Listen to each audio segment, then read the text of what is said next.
तो दोस्तों आज के एपिसोड में एक तरफ समायरा और सिद्धार्थ के रिश्ते को आखिरकार करण की मंजूरी मिल जाती है, लेकिन दूसरी तरफ तृप्ति के मन में कुछ और ही चल रहा होता है। शांति निकेतन के दरवाजे अब तृप्ति के लिए खुलने वाले हैं, लेकिन क्या वो इस रिश्ते को निभाने आई है या फिर अपने पुराने हिसाब चुकाने? तो चलिए जानते हैं क्या कुछ हुआ है आज के एपिसोड में। तो आज के एपिसोड की शुरुआत वहीं से होती है जहां तुलसी तृप्ति को साफ साफ चेतावनी देती है कि शांति निकेतन पर पहली बार खतरा नहीं आया है। पहले भी परिवार ने मुश्किलों का सामना किया है और आगे भी कर लेंगे, लेकिन इस बार तृप्ति को बहुत सावधानी से खेलना होगा। तो तुलसी के जाते ही तृप्ति का गुस्सा 7वें आसमान पर पहुंच जाता है और वो गुस्से में चेस बोर्ड को ही फेंक देती है। उधर करण नंदिनी से उस लड़के यानी सिद्धार्थ के बारे में बात करता है। उसे याद आता है कि सिद्धार्थ कुछ समय पहले उनके आसपास ही था और उनके साथ भी रहा था, लेकिन तब उसने उस पर ज्यादा ध्यान नहीं दिया। नंदिनी इधर करण को समझाती है कि अब सिद्धार्थ से मिलना जरूरी है, तो करण भी मानता है कि सुभाष ने उसे मिलने के लिए बुलाया है, इसलिए वो मना नहीं कर सकता। हालांकि उसके मन में अब भी यही निराशा है कि जब समायरा ने अपनी लाइफ का फैसला कर ही लिया है तो शायद इस मुलाकात से भी कोई खास फायदा नहीं होगा। करण मिलने के लिए निकल जाता है। नंदिनी पीछे से उसको रोककर अपनी बात समझाने की कोशिश करती है, लेकिन करण इस वक्त इतना परेशान होता है कि वो किसी भी बात को सुनने के मूड में नहीं होता और वहां से निकल जाता है। उधर ये सब कुछ देखकर तुलसी नंदिनी के पास आती है। वो कहती है कि वो समझती है कि एक बेटी की मां होने के नाते नंदिनी के मन में कितनी चिंता होगी। जिस बेटी को माँ बाप ने पूरी जिंदगी प्यार और नाजों से पाला हो, उसे किसी दूसरे घर भेजते वक्त सबसे बड़ा डर यही रहता है कि वहां उसको सम्मान, प्यार और सुरक्षा मिलेगी या नहीं। नंदिनी भी अपना डर तुलसी के सामने रखती हुई नजर आती है। उसके लिए सबसे मुश्किल स्थिति यही है कि अगर समायरा की बात नहीं मानी गई तो वो दोबारा कोई गलत कदम उठा सकती है, लेकिन अगर उसकी बात मान ली गई तो डर है कि कहीं सिद्धार्थ के साथ उसकी लाइफ खराब ना हो जाए। यानी दोनों तरफ नंदिनी को अपनी ही हार दिखाई दे रही होती है। तभी तुलसी को ये पूरा मामला देखकर लगता है कि इतिहास खुद को दोहरा रहा है। उसे शोभा की शादी का वक्त याद आता है जब शोभा का रिश्ता विशाल से हुआ था और विशाल पायल का बेटा था। उस समय भी परिवार के सामने रिश्ते और पुराने विवादों को लेकर कई सवाल खड़े हुए थे। तब मेरे पास एक ही समाधान था कि मैं सोचूं कि किसका पलड़ा भारी है, प्यार का या नफरत का। तो तुम्हारे लिए कौन सा पलड़ा भारी है, समायरा के लिए प्यार का पलड़ा या तृप्ति के लिए नफरत का? तो नंदिनी कहती है कि वो मानती है कि करण के सामने वो कितनी मजबूत बनने की कोशिश कर रही है, लेकिन अंदर से उतनी ही डरी हुई है। उसे सबसे ज्यादा चिंता समायरा की जिंदगी की है। उसे ये भी नहीं पता कि सिद्धार्थ असल में कैसा इंसान है, और अगर ये सब तृप्ति की कोई चाल हुई तो शादी के बाद समायरा के साथ क्या होगा। लेकिन तुलसी नंदिनी को यकीन दिलाती है कि तृप्ति के लिए समायरा को नुकसान पहुंचाना इतना आसान नहीं होगा। अगर उसने ऐसा करने की कोशिश भी की तो पूरा परिवार समायरा के साथ खड़ा रहेगा, क्योंकि इस घर में बेटियों को हमेशा यही समझाया गया कि शादी के बाद वे किसी दूसरे घर की बहू जरूर बनती हैं, लेकिन अपने मायके की बेटी हमेशा रहती है। इसके बाद तुलसी नंदिनी को एक प्रैक्टिकल रास्ता दिखाती है। वो कहती है कि अभी सबसे अच्छा मौका यही है कि करण और नंदिनी सिद्धार्थ को करीब से जाने और समझे। अगर सिद्धार्थ सच में अच्छा लड़का है तो शायद समायरा की चॉइस गलत ना हो और उसे आगे चलकर कोई परेशानी भी ना हो। तो तुलसी की बात नंदिनी को सही लगती है और वो इस बात पर सहमत हो जाती है। उधर दूसरी तरफ गौतम करण को एफिडेविट के बारे में बता रहा होता है। वो कहता है कि उसने पूरा एफिडेविट पढ़ लिया है और उसके मुताबिक डॉक्यूमेंट काफी स्ट्रांग है। उसमें ऐसा कोई बड़ा लूपहोल नजर नहीं आ रहा है जिसकी हेल्प से उसे आसानी से चैलेंज किया जा सके। तो करण फिर भी कोई रास्ता निकालने की उम्मीद करता है, लेकिन गौतम साफ कर देता है कि लीगली मामला लगभग इम्पॉसिबल है। वो कहता है कि समायरा बालिग है और उसने अपनी मर्जी से डिक्लेरेशन दिया है, इसलिए सिर्फ उसकी पसंद के आधार पर उसे सिद्धार्थ से अलग करना आसान नहीं होगा। ये बात करण को अंदर तक तोड़ देती है। उसे महसूस होता है कि अब उसके पास अपनी बेटी के इस फैसले को रोकने के लिए कोई मजबूत रास्ता नहीं बचा। तो आखिरकार करण सुभाष से मिलने के लिए जाने का फैसला करता है, लेकिन तभी शांति निकेतन के दरवाजे पर एक ऐसा चेहरा दिखाई देता है जिसको देखकर पूरे परिवार के होश उड़ जाते हैं। वहां सिद्धार्थ खुद शांति निकेतन पहुंच चुका होता है। इधर करण उसको सामने देखकर हैरान नजर आता है। बाकी परिवार वालों के चेहरे पर भी साफ दिखाई देता है कि उन्हें बिल्कुल उम्मीद नहीं थी कि सिद्धार्थ खुद यहाँ पर आ जाएगा। करण गुस्से में उसके यहाँ आने पर सवाल करता है, लेकिन सिद्धार्थ उसकी बात की परवाह किए बिना घर के अंदर आ जाता है। रौनक भी उसको देखकर रोककर जानना चाहता है कि आखिर अब वो यहाँ क्यों आया है और उसको चाहिए क्या। तभी समायरा भी बाहर आ जाती है। सिद्धार्थ की नजर समायरा पर पड़ते ही उसके चेहरे पर मुस्कान आ जाती है। समायरा भी उसको देखकर खुशी के मारे उसकी तरफ बढ़ती है, लेकिन तभी करण तुरंत उसका हाथ पकड़ लेता है और उसको सिद्धार्थ से दूर पीछे कर देता है। इसके बाद करण दोबारा सिद्धार्थ से उसके यहाँ आने की वजह पूछता है, तो सिद्धार्थ बिना किसी बहस के अपनी बात समझाने की कोशिश करता है। वो कहता है कि वो मानता है कि समायरा को घर से ले जाना सही कदम नहीं था और इसी वजह से वीरानी फैमिली उससे नाराज है, लेकिन उसका कहना है कि उसका इंटेंशन किसी को हर्ट करने का नहीं था और अगर किसी को बुरा लगा हो तो वो उसके लिए सॉरी है। सिद्धार्थ ये भी समझता है कि एक फादर होने के नाते करण के लिए ये जानना जरूरी है कि वो अपनी बेटी का रिश्ता किस लड़के से करने जा रहा है और इसी वजह से वो करण से अकेले में 2 मिनट बात करने की इच्छा रखता है। लेकिन तभी तुलसी साफ कर देती है कि अगर कोई बात करनी है तो सबके सामने ही होनी चाहिए। करण भी इसी बात से सहमत होता है। उसके मुताबिक समायरा इस घर की बेटी है और उसकी लाइफ से जुड़ा फैसला सिर्फ कुछ लोगों के बीच नहीं हो सकता, इसलिए सिद्धार्थ जो भी कहना चाहता है वो पूरे परिवार के सामने कहे। अगले ही पल पूरा परिवार सिद्धार्थ के सामने बैठ जाता है और सिद्धार्थ अपनी जिंदगी की कहानी बताना शुरू करता है। वो पहले कहता है कि जब वो सिर्फ 1 साल का था तभी उसकी रियल मदर का निधन हो गया था।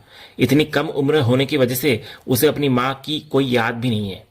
जब उसने दुनिया को समझना शुरू किया तब उसके सामने तृप्ति मॉम ही थी, जिन्होंने उसे रियल मॉम से भी ज्यादा प्यार और अपनापन दिया।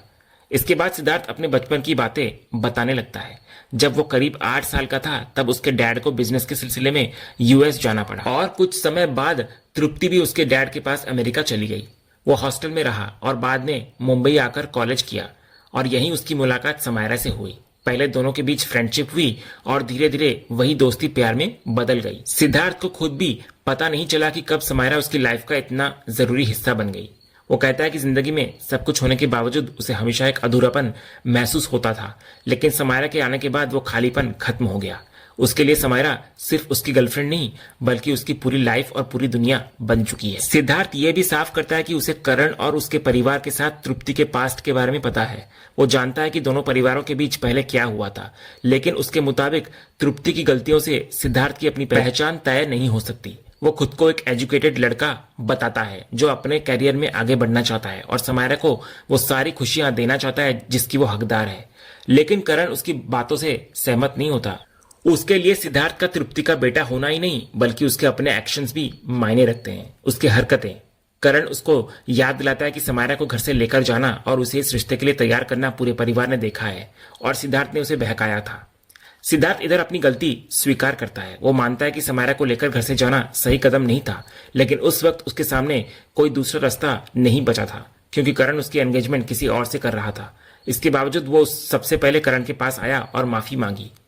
नकुल भी उसकी बात पर सवाल करता है कि सिर्फ माफी मांगने से उसकी सारी गलतियां खत्म नहीं हो जाती, तो सिद्धार्थ जवाब में अपनी बात साफ करता है। उसके मुताबिक अगर उसका मकसद सिर्फ समायरा को अपने साथ रखना होता तो वो उसी वक्त उससे शादी कर सकता था, लेकिन उसने ऐसा नहीं किया, बल्कि समायरा खुद घर लौटने को लेकर डरी हुई थी, फिर भी उसने उसे वापस भेजा।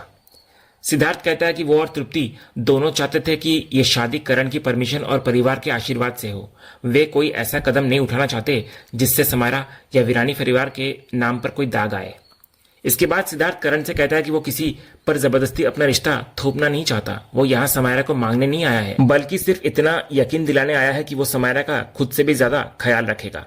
उसकी कोशिश रहेगी कि समायरा की आंखों में उसकी वजह से आंसू न आए और वो उसको हमेशा खुश रखे। सिद्धार्थ ये भी साफ करता है कि अगर वो सच में करण की बेटी के लिए गलत होता तो वो खुद पूरे परिवार के सामने आकर बात करने की हिम्मत ही नहीं करता। फिर भी अगर करण को लगता है कि वो समायरा के लिए सही लड़का नहीं है तो आखिरी फैसला करण का ही रहेगा। सिद्धार्थ ये भी वादा करता है कि वो करण की डिसरेस्पेक्ट नहीं करेगा और ना ही ऐसा कोई कदम उठाएगा जिससे वीरानी परिवार का नाम खराब हो। वो समायरा को इस घर की बेटी के तौर पर छीन कर नहीं बल्कि इस घर का बेटा बनकर अपने साथ ले जाना चाहता है। और अगर समायरा की शादी उससे नहीं होती तो सिद्धार्थ जिंदगी भर शादी न करने का फैसला भी सामने रखता हुआ नजर आता है। इतना कहने के बाद सिद्धार्थ करण के पैर छूता है और पूरे परिवार को नमस्ते करके वहां से निकल जाता है। उसके जाने के बाद समायरा अपने पिता को समझाती है कि सिद्धार्थ सच में बहुत अच्छा है और वो उससे बहुत प्यार करता है। वो कहती है कि वो भी उससे बहुत प्यार करती है, लेकिन करण उसको चुप करा देता है। इसके बाद तुरंत वो फोन उठाकर सीधे सुभाष को कॉल लगाता है। दूसरी तरफ सुभाष को करण का फोन आता देखकर तृप्ति स्पीकर पर कॉल रखने की बात करती है। सुभाष करण से मिलने आने के बारे में पूछता है कि वो आ रहा है या नहीं, लेकिन करण साफ मना कर देता है। वो कहता है कि अब मिलने की जरूरत ही नहीं है क्योंकि सिद्धार्थ अभी शांति निकेतन आकर उससे मिलकर गया है। और फिर इसके बाद करण एक ऐसा फैसला सुनाता है जिसकी किसी को उम्मीद नहीं होती। वो सुभाष को कहता है कि मिलने की जरूरत इसलिए नहीं है क्योंकि उसने समायरा का रिश्ता सिद्धार्थ के साथ करने का फैसला कर लिया है। ये खबर सुनते ही तृप्ति के चेहरे पर शैतानी मुस्कान आ जाती है। दूसरी तरफ शांति निकेतन में पूरा परिवार हैरान नजर आता है, जबकि समायरा और नंदिनी के चेहरे पर खुशी साफ दिखाई देती है। करण इधर आगे बोलता है कि समायरा और सिद्धार्थ की एंगेजमेंट जल्द ही होगी और वो भी शांति निकेतन में ही होगी। सुभाष भी यह खबर सुनकर बेहद खुश नजर आता है और फोन रखने के बाद तृप्ति को बेटे की एंगेजमेंट की बधाई देता है। तृप्ति भी इधर अपने पति को बधाई देती है, लेकिन सुभाष के वहां से जाते ही तृप्ति के चेहरे पर एक अलग ही कॉन्फिडेंस दिखाई देता है। उसे लगता है कि आखिरकार वही हुआ जिसकी उसने प्लानिंग की थी। वो कहती है कि वीरानी खानदान की समधी बन रही हूं मैं, तैयार हो जाओ तुलसी मैया। उधर समायरा करण के इस फैसले से इतनी खुश नजर आती है कि तुरंत अपने पिता के गले लग जाती है और उसे थैंक यू भी कहती है। इसके बाद वो नंदिनी के पास जाकर उसको भी गले लगा लेती है। समायरा की खुशी पूरे परिवार में दिखाई देती है। वो एक एक करके सबके गले मिलती है, लेकिन दूसरी तरफ तुलसी अभी भी करण के फैसले से हैरान बैठी होती है। नंदिनी की नजर भी तुलसी पर होती है, जैसे वो उसके मन की बात समझने की कोशिश कर रही हो। अब तक जहां घर में तनाव और डर का माहौल था, वहीं करण के फैसले के बाद समायरा की खुशी ने माहौल पूरी तरह बदल दिया है। लेकिन तुलसी के चेहरे से साफ है कि उसके मन में अभी भी कई सवाल है। उधर अगला सीन तृप्ति और तुलसी की फोन पर हुई बातचीत से शुरू होता है। रात में तुलसी के फोन पर तृप्ति का कॉल आता है। इतनी देर रात फोन करने पर तुलसी उससे वजह पूछती है, तो तृप्ति सबसे पहले इस बात पर तंज कसती है कि आखिरकार तुलसी ने उसका नंबर सेव कर ही लिया। वो इसी बात को लेकर उसको धन्यवाद देती है। तुलसी भी अपने अंदाज में कहती है कि समाधान और मुसीबत दोनों का नंबर पास होना चाहिए, और तृप्ति का नाम तो उनके हिसाब से मुसीबत की श्रेणी में आता है, इसलिए उसकी जानकारी अपने पास रखना जरूरी है। तृप्ति भी कहती है कि उसने तुलसी की सारी जानकारी अपने पास सेव कर ली है। अब जब दोनों के बीच नया रिश्ता बनने जा रहा है, तो उसने इसी रिश्ते की बधाई देने के लिए फोन किया है। तुलसी भी तृप्ति को बधाई देती है और बच्चों की खुशी के लिए प्रभु से प्रार्थना करने की बात कहती है। तृप्ति भी कहती है कि प्रार्थना तो करनी ही चाहिए। इसके बाद फोन रखने से पहले तृप्ति शगुन में दी जाने वाली साड़ियों का जिक्र करती है। वो तुलसी से खास तौर पर कहती है कि उसके लिए येलो कलर की साड़ी न ली जाए, क्योंकि उसे येलो कलर बिल्कुल पसंद नहीं है। तुलसी भी तृप्ति की पसंद को समझते हुए ताना कसती है कि उसे पता है कि तृप्ति को काला कलर बहुत पसंद है, इसलिए उसके लिए काली वाली साड़ी ही ली जाएगी। तुलसी की ये बात सुनकर तृप्ति मुस्कुराती है और इसे मजाक मानते हुए कहती है कि उसे तुलसी का ये मजाक बहुत अच्छा लगा। इसके बाद दोनों फोन रखने की बात कहकर एक दूसरे को गुड नाइट कहती हैं। लेकिन फोन रखते ही तुलसी का चेहरा गंभीर हो जाता है। वो ठाकुर जी की तरफ देखकर मनी मन प्रार्थना करती है कि अब जब शांति निकेतन की घर की बेटी तृप्ति की बहू बनने वाली है, तो उनके घर की बेटी की रक्षा करना और परिवार को संभाल कर रखना। वहीं दूसरी तरफ तृप्ति के मन में कुछ बिल्कुल अलग चल रहा होता है। वो कहती है कि जिस दिन का वो सालों से इंतजार कर रही थी, आखिरकार वो दिन आ ही गया है। अब वो अगले दिन शांति निकेतन में सिर्फ मेहमान बनकर नहीं, बल्कि हक के साथ कदम रखने वाली है। तृप्ति को लगता है कि उसके लिए शांति निकेतन के दरवाजे खुलने वाले हैं, लेकिन इसी के साथ तुलसी मैया के लिए बर्बादी के दरवाजे भी खुलेंगे। उसे चेस का वो खेल याद आता है जिसमें तुलसी ने उसे मात दी थी, लेकिन अब तृप्ति मन ही मन ठान चुकी होती है कि चेस में मिली उस हार के बाद वो रियल लाइफ में तुलसी को चेकमेट करके अपना हिसाब बराबर करेगी। और इसी खतरनाक इरादे के साथ आज का यह एपिसोड यहीं पर खत्म होता है। तो दोस्तों, आपको क्या लगता है कि अब शांति निकेतन में तृप्ति के कदम रखने के बाद क्या नया मोड़ आने वाला है? अपनी राय हमें कमेंट में जरूर बताएं। अगर आपको ये एपिसोड का अपडेट पसंद आया हो तो इस वीडियो को लाइक करें, शेयर करें और ऐसे ही नए अपडेट्स और ट्विस्ट के लिए चैनल को सब्सक्राइब करना बिल्कुल ना भूलें और बेल आइकन को भी जरूर दबा लिया करें। मिलते हैं अगले एपिसोड के अपडेट के साथ, तब तक के लिए धन्यवाद।